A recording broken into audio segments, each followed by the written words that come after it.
All right, it's time to get our third storyteller up here. Eric McNeil. I don't know if you know about the Moth Radio, but Eric is a frequent contributor to the Moth Radio. Yes, he does represent and competes on the Moth Radio and has won several story slams up there. So it's very exciting to have him here. And he's also a great math teacher at one of the high schools around here. And they call him the storytelling math teacher. They get no math done at all in class. They just sit around and tell them stories. In his spare time, I heard Eric likes to make montages for his own personal use. So I'm not sure what he does with those. But let's hear it for Eric McNeil. Come on up, Eric.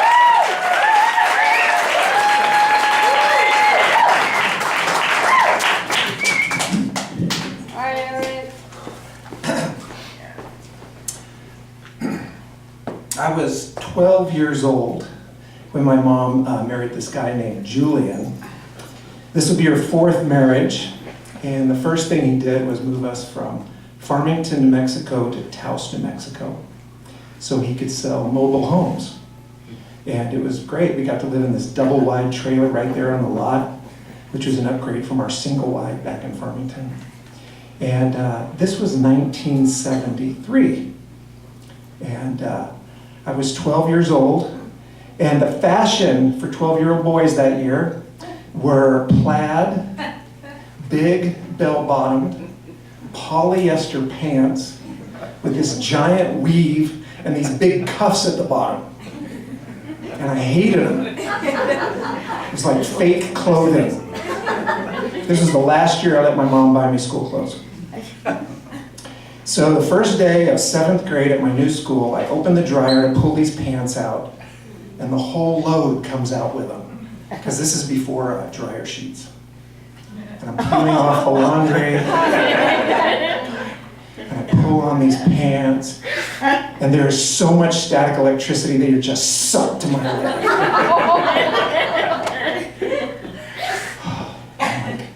I leave the house and I'm just dreading how the kids are going to make fun of these pants.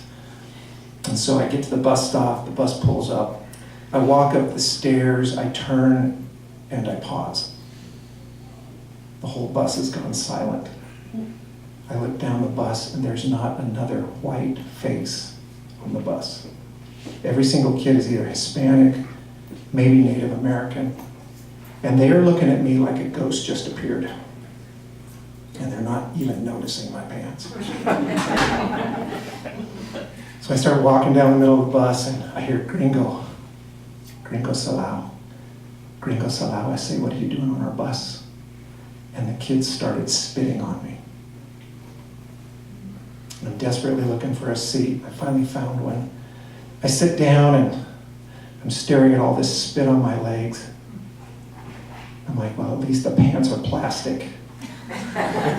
Good day for rain pants. And I'm rethinking 7th grade. I'm thinking this is going to be way different than I thought it was going to be. I get to lunch, pick up my lunch, I turn, carrying my tray, and these kids just walked up to me, big 9th graders, and they just take all the food off my tray. And they look at me like, what are you going to do about it? And I realized really quickly that there are about 30 other gringos in my school, out of about 1,000 kids in this junior high, and there is something wrong with my fellow gringos. They were weird. They'd all grown up there, so they acted like dogs that had been beaten their whole lives. So I just couldn't hang out with them. I got my mom to drive me to school every day, and for lunch, I just decided, I'll walk to the 7-Eleven. So for the rest of the school year, it was chips, soda, and Twinkies. And as I'm walking to school, there's these other guys walking, and they don't seem to notice me or pay any attention to me. And after a while, we start walking together, and they let me hang out with them every day at lunch. And I get to know these guys, and they're Native American kids from the Taos Pueblo. And they were so different. At first I was like, I thought, are these guys high? And they weren't, I don't think they were at least, but they were so laid back that I thought they were high or something. They were just so at ease and everything was cool. And I was trying to figure them out. And I learned that Pueblo it's one of the longest inhabited Pueblos in North America. And I thought, it's like 1,000 years they've lived there as a community. And I thought, how do people get along in a community like that for 1,000 years? And I thought, maybe if we just acted like we're high, we'd just get along a little bit better, right? Well, lunch was the safest time. I don't think they would have protected me if anything went down, but they let me hang out with them. And so the worst part of my day just became changing classes. And I was running down these narrow stairs out of the gym, out of PE, and I ran by these guys, and I got to the bottom, and as I opened the door to go outside, they had caught up to me, and they just picked me up from behind. They carried me across to another building. They spun me around, they slammed me against the wall. They hit me in the head twice, so my head hit the wall behind me twice, and I started to go unconscious, and they said, "Gringo, you bumped into us going down the stairs. We go down the stairs first." And then they just dropped me and left me. Another day I was changing from one building to another across this big sort of open, what would have looked like a playground, but nobody was playing. It was just this dirt, gravelly area. And as I was walking with a bunch of there was hundreds of kids changing buildings, and all of a sudden these boys were just around me. And they formed a circle around me, and they threw me on the ground. And then they tightened up the circle so anybody outside the circle wouldn't be able to really see what was going on inside the circle. And I looked up at them, and I got scared, and one of the boys stepped forward and he said, "Gringo, you want to get out of here?" And I nodded. I said, "All you got to do is kiss my foot." And I looked at their faces and I thought, they're just hoping that I'm going to fight back. And I just decided to pretend to be one of those guys, beat down dogs. So I just tucked my tail between my legs. I leaned into it and I just pressed my lips against that dirty leather shoe. And they started laughing and they left me just in the dirt, groveling.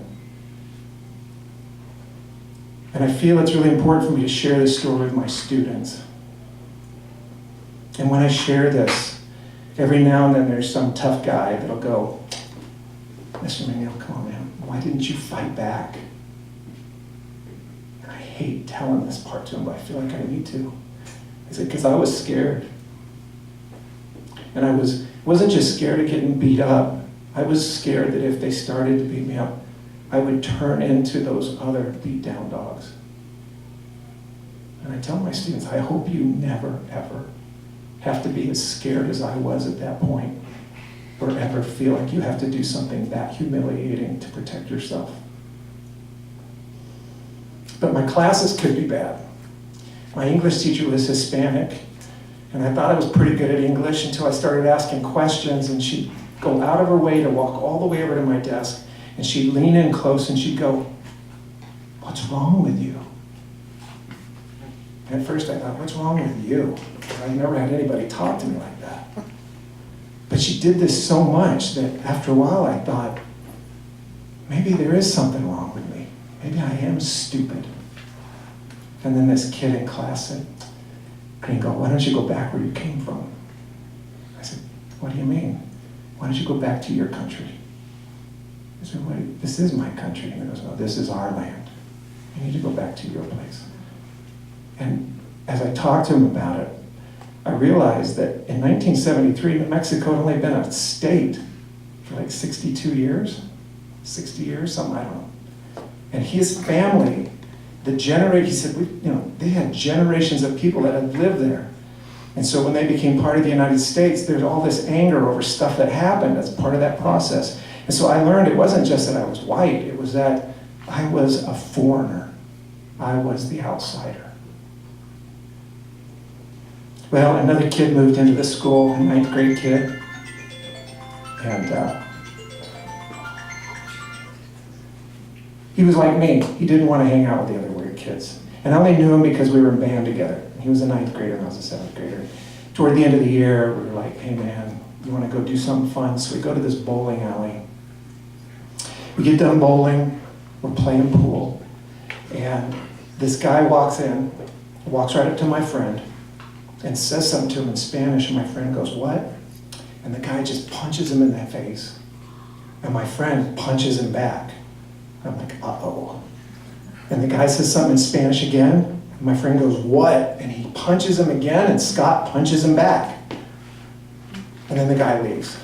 And Scott comes over, and we're like, oh my gosh, this is not over. So we go and find the manager, and the manager doesn't want to do anything. He just walks in the back, so we're out in this lobby with all these pool tables, and as we're freaking out, in come about 10 guys, and the one guy is in the middle of them, and they form a little huddle, and they're talking and pointing at my friend, and we're like, oh my gosh. And so we go over to the front door, because our moms are supposed to be there any minute. We look out into the parking lot, we're like, come on, show up. And as we're looking, the guy tears through the pool tables, dives on my friend in the doorway. They go rolling out into the driveway. My friend somehow ends up on top. He sits on him, punches him twice, gets up and takes off. Now all the other guys are running by me, just pushing me out of the way. They chase him around the side of the building.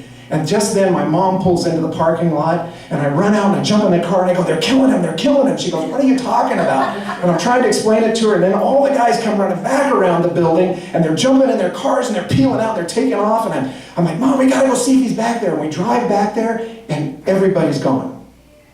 And I said, he's dead. He is dead. She's like, I'm sure he's fine. And it was 73. I didn't even have the guy's phone number. I didn't know how to reach him. So that Monday I go to school and he's not there. I'm like, oh my gosh. And then I see all the boys that chased him out there. They're walking around our campus, and I realize they're high school age. And so I realize my friend is fine. Well, eventually he doesn't come back to school, and I finally get my mom. I said, would you find out how to reach his mom and see what's going on? So she figures it out, and she calls him. She says, yeah, I talked to his mom. He's fine. When he jumped off that guy and ran around the building, it's because he saw his mom pull in. And so he ran and jumped in her car, and they took off, and all those guys were just chasing him. And she said, but he's not coming back to school. They're done. They're going to move out of Taos at the end of the school year. And so that was it. I never got to say goodbye to that guy. My last memory is him just disappearing around the side of the building.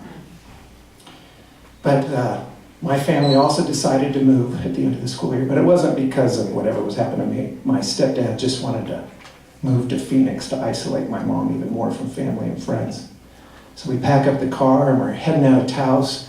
And as soon as we leave the city limits, I just felt this sense of joy come over me, this sense of relief. And I remember I rolled down the window and I leaned out the car window and I was like, yes, I was so excited. I'm leaving. And my 13-year-old mind, all of a sudden this thought came in, this wish. It said, and I hope they discover oil here so that all these families from Texas can move here and these guys can feel. And I just sat down in the car and I had this sick feeling in my stomach. I said, no. I said, I want to take that wish back.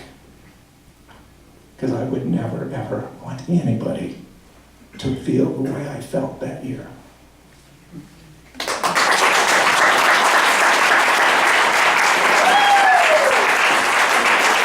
Thanks, Eric. Let's hear it for Eric McNeil. Come on, people.